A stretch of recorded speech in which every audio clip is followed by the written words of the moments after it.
Good morning, everyone. I'm Paul Beyer from GAI Insights, and welcome to our daily GenAI executive briefing, where we rate articles of importance for companies, essential, important, or optional.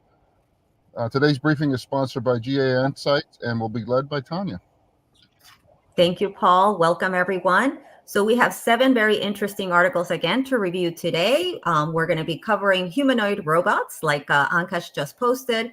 We have topics on graphic design and AI, finance and AI, PUs and smaller businesses, Mark's Instagram post, which we learned quite a bit there, and OpenAI at universities. So quite a variety of topics. And let's start with the first one, BMW and humanoids robots. And I assigned that to Luda. Yes, Tanya. I think this is optional as an article, but it is actually very important that BMW, this is their highest performance plant in the world, deploying, it sounds like in a pilot stage, a robot with there is a smorgasbord of different tasks that this robot can do, and they're thinking of adding tasks as they progress. So it appears that, and we've discussed it before, that even though we have a lot of skepticism about robots becoming real in real applications, it is appearing that it is getting there. And this article is another indication. So optional, but a note that robotics seems to be coming to fruition. Mm-hmm, mm-hmm. Yeah, I just want to say I don't have skepticism. I think they're coming hard and heavy in 2024. I mean, I think it's going to be massive. I think people are underestimating the effect. Yeah. I thought one of the cool things in this thing was, well, 2 cool things really. One was the different kinds of teaching, learning, so it can self-learn, and then also people can remotely direct it. That's kind of a continuum of how they educate the thing, which I thought was kind of cool. The second thing, which I hadn't thought of strategically until this, finally I saw the obvious. When you look at car manufacturers, generally car manufacturers have return of assets, long-term return on assets of 5 or 6%. I'd be willing to bet that building robots is going to have a higher return on assets. So all this capability, first they'll use it inside, and then it's actually a better product from an economic standpoint outside, is my guess. I bet we're going to see a lot of robot capacity coming from the global car manufacturers. Mm-hmm, mm-hmm. What came to mind was the union strike. I was like, they're probably going for that humanoid robot because they won't have to deal with strikes anymore. What I found interesting on the article was they had a section on why legs. Why? Because you can have a robot that just doesn't need to look like a human and still move things, right? But why the legs? So I thought that was kind of interesting, how they need that in order to pivot a little bit better to do some of the tasks that a human would do.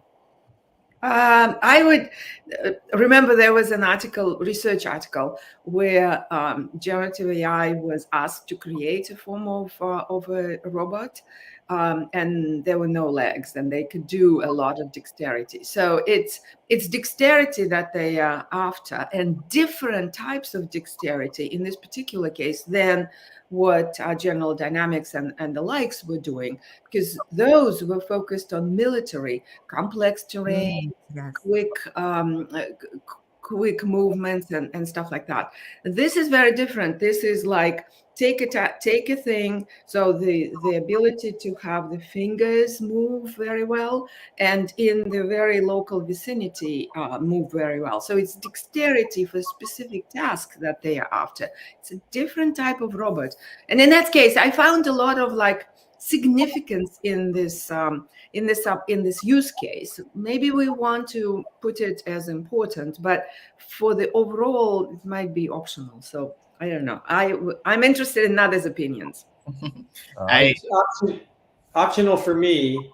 Again, it's first of all really early. Like they haven't even deployed. They haven't even finished building these things. It sounded like. Yeah. So interesting, and there's no generative AI in here as far as I can tell either. It's just about robotics, interesting robotics. And I agree with Luda. the best robots generally have been inspired by human mobility, but they don't generally follow a human form. It's the easy button, because as they said in the article, these facilities were designed for things with legs, human legs. So that's the easiest thing. But in fact, you can often improve on that quite a bit by just being a little more creative in your thought process. Yeah, but we'll see. This is clearly going to happen a lot. When I read that, oh,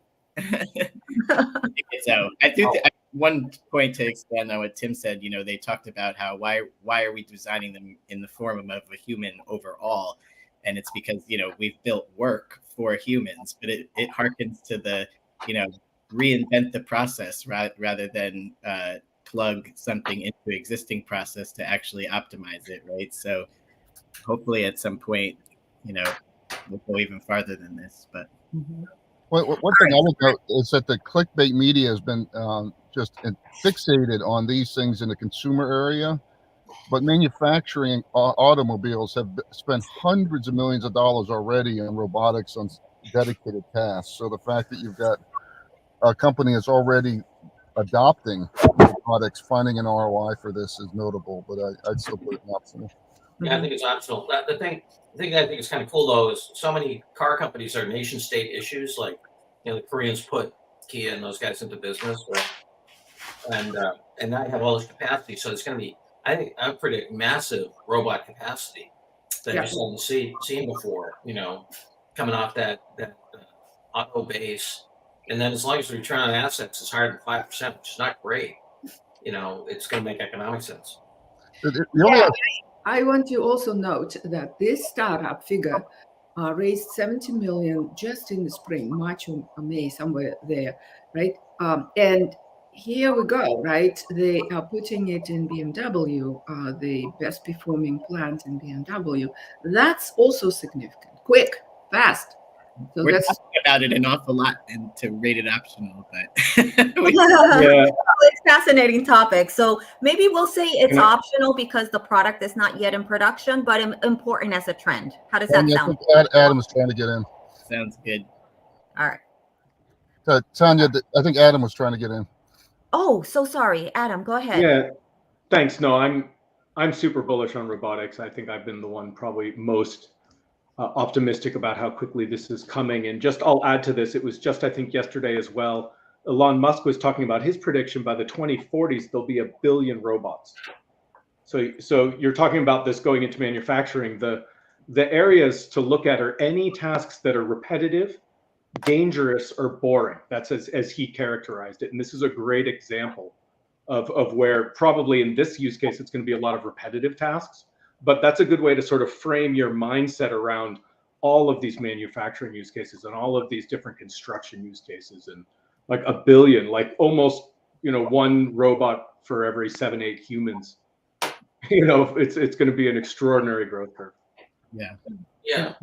I mean, we should probably still optional. This is still a year out. Yeah, till they're in production. So it's an optional. Let's move. Yeah, we keep going. Yeah.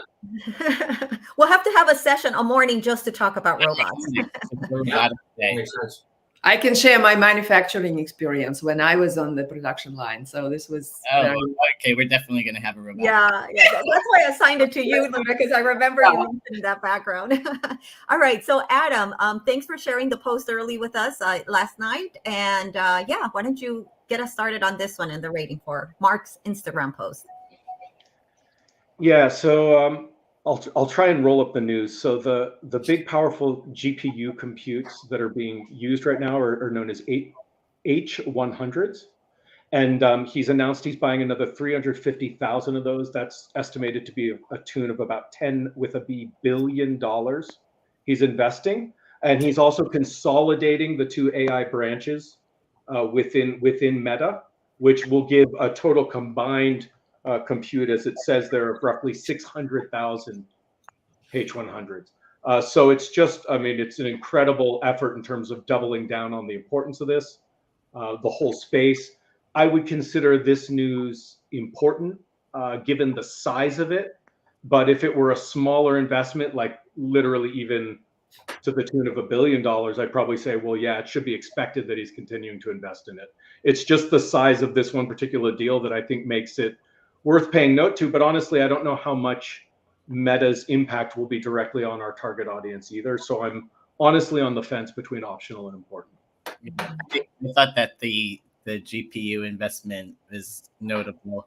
I think they already have 150,000 coming in, so I think there's actually like 200,000 more. But still, that was notable. I think the announcement of we're building AGI to me is a nothing burger and is really a play to try to get talent. There's a war for talent, and he wants everyone to know, hey, we're working on like the big North Star as well. So from the AGI announcement perspective, you can see I'm mocking him here in my little title. I say optional.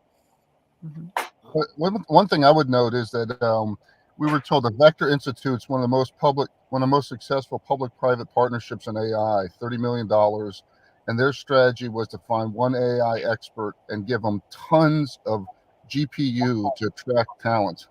And that's what I've got GPU. Do you want to work for me? Is the talent? Right. I got GPU and building AGI. Come over here. Yeah. I mean, the thing I put it as important. If you look at the forecast for Meta's cash earnings in 2024 is 104 billion. So this is like less than 10% of their cash earnings for next year, and they get more behind. And he's going to open source it. That's important. Yeah, but for our AI leader, this particular,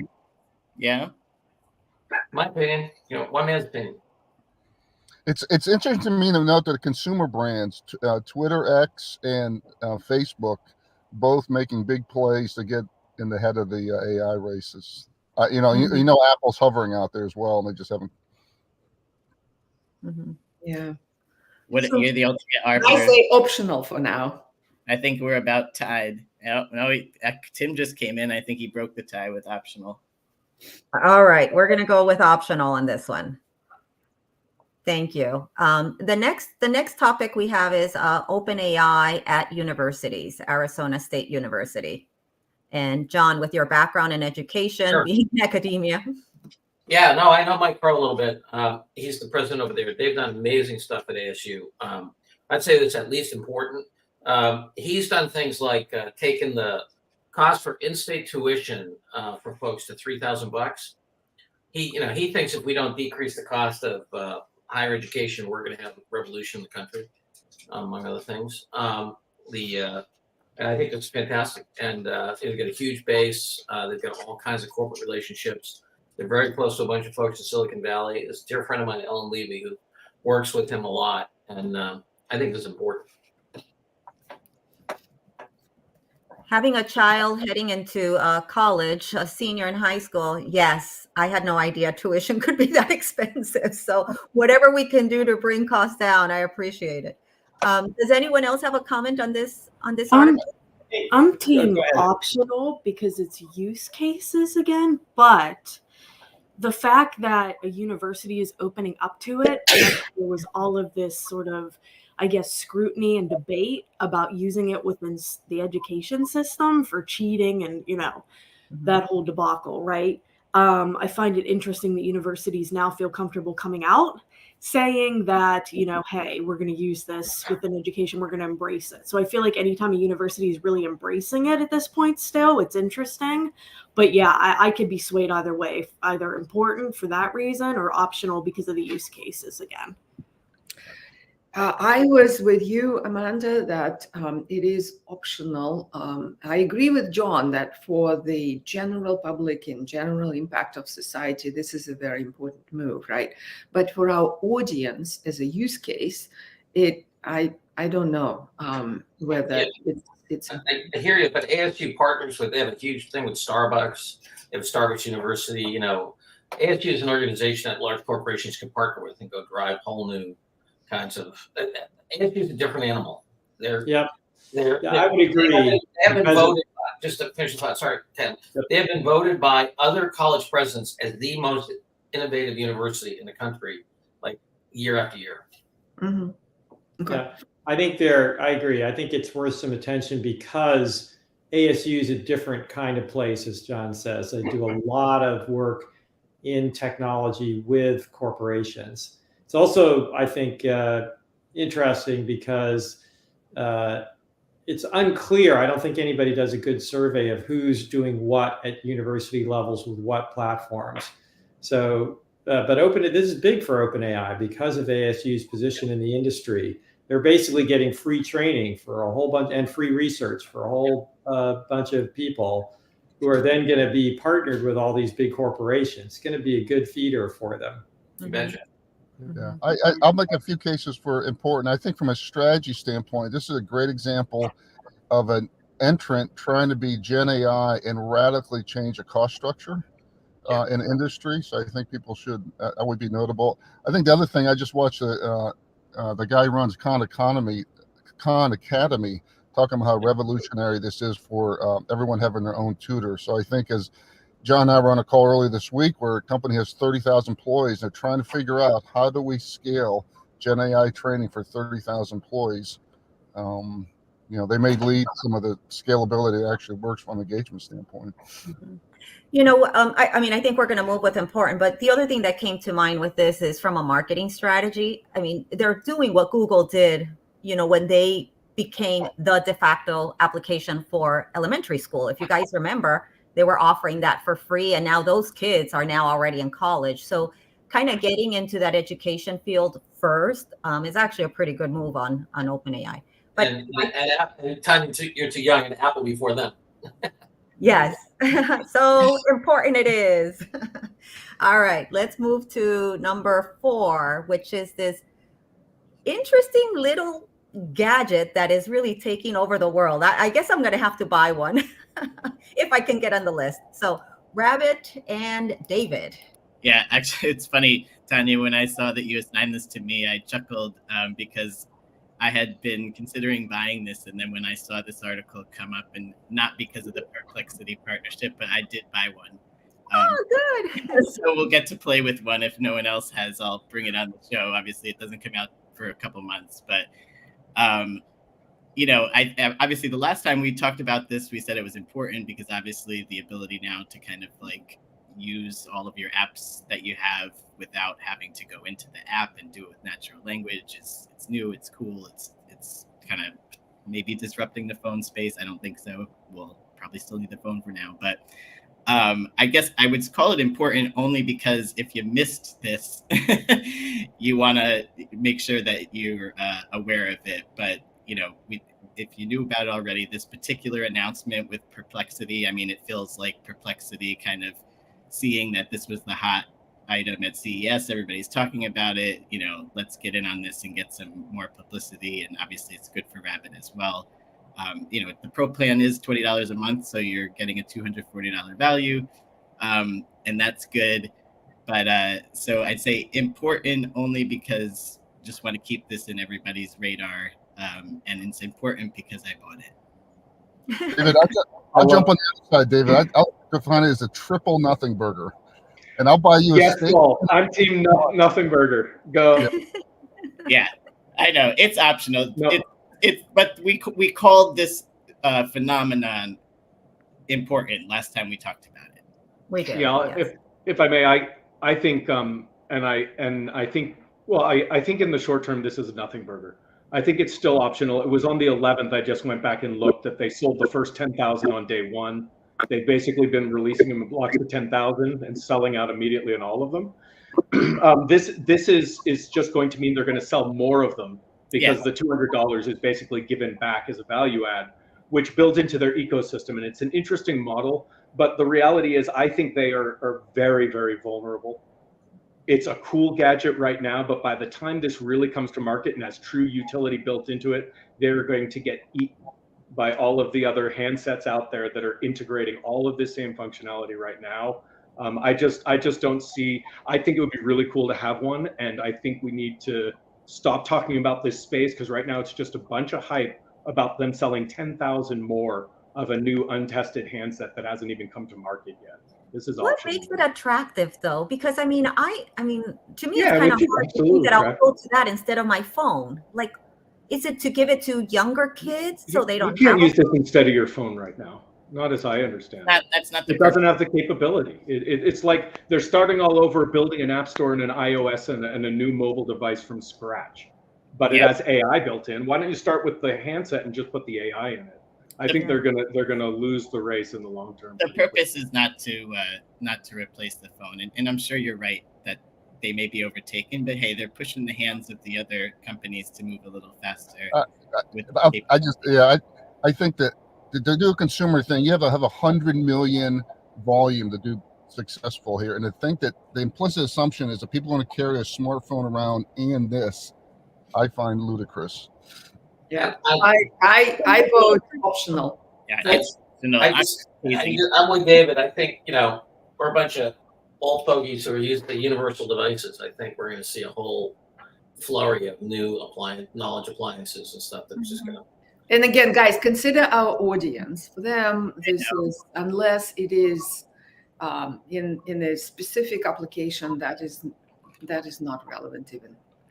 Well, but when iPads came out, if you remember, right, it was like, oh, iPads are not for the business. That's just a toy, and then it moved into the business. Why? Because an iPad was easier to carry around than your laptop, right? I don't know if this rabbit is playing in that space of like, hey, maybe, the iPad is now too cumbersome. So it's going to be easier to carry a rabbit. So it's not replacing the cell phone, but replacing another mobile, another device like that. I don't know. I just find it so interesting. There's such a demand for it. All right, but are we saying what article does is says that they partnered with Perplexity? Yeah. Yeah. So I would vote optional. News, but you guys are going to want to play with mine when I get it. Yes, I do. All right, we're going to go with a no. Number 5, finance and artificial intelligence. Paul. I think we've talked about this use case. I think it's an important one. I found it interesting. So I'm optional. I think the only thing I found, if you scroll down, Ankaj, I was surprised that McKinsey had banking, keep going, as one of the top use cases in terms of it, banking insurance above software development, which I was kind of surprised by. But yeah, I think it's another use case. We've talked about it before. It's a transformative aspect of knowledge work, and I didn't find anything novel here. Yeah, this one's Accenture, by the way. The previous graph is McKinsey. Oh, thank you. I recognize the color schemes, having been in this space for a while. I will note one interesting thing. Maybe this is positive for humanity, but perhaps dangerous for the company, that the whatever the last bank was, they're using it to the payments company. They're using it to for like know your customer, and they said that using generative AI has decreased the number of false positives by 50%, which means that they are approving more people to use payments than they were before. They were getting false positives that somebody was, not qualified to use it. So, we always use that example of customer loan issuance and such when we're talking about AI and it being, dicey to use it for such decisions. But I thought it was interesting here that it was actually in favor of the consumer. Yeah, I mean, it's a couple things. So one, in our conference last year, Fidelity said they've already proven that it can give good advice. So it's already hitting their threshold. And John, you want to share some of the nuggets we were talking about with that wealth management company yesterday about the intergenerational challenge? Yeah, I mean, there's huge, depending upon who you listen to, a minimum of 23 trillion, as much as 63 trillion over the next 2 decades getting passed from the baby boomer generation to the next generation. And just, they have huge issues around. They lose 90% of that. Let's say you get your money in Northern Trust. Only 10% of that goes from generation to generation back to Northern Trust. So they're all worried to death about it. That's huge. And then everybody's struggling for what's the relative impact of AI on different industries and their holdings and risk in their portfolio. So it's huge. I think here too it's about indirect costs too. I think I mentioned this thing before. Citibank's bill for one of the big 4 firms dealing with their know your customer stuff in the U.S. alone was $150 million. So, to your point, David, if you can start carving out some of that stuff, that's big numbers. Mm-hmm. Yeah, I'll point out, I don't know that they they said it improved the rate of false positives substantially, right? 50%. They did not say it was automatic approval.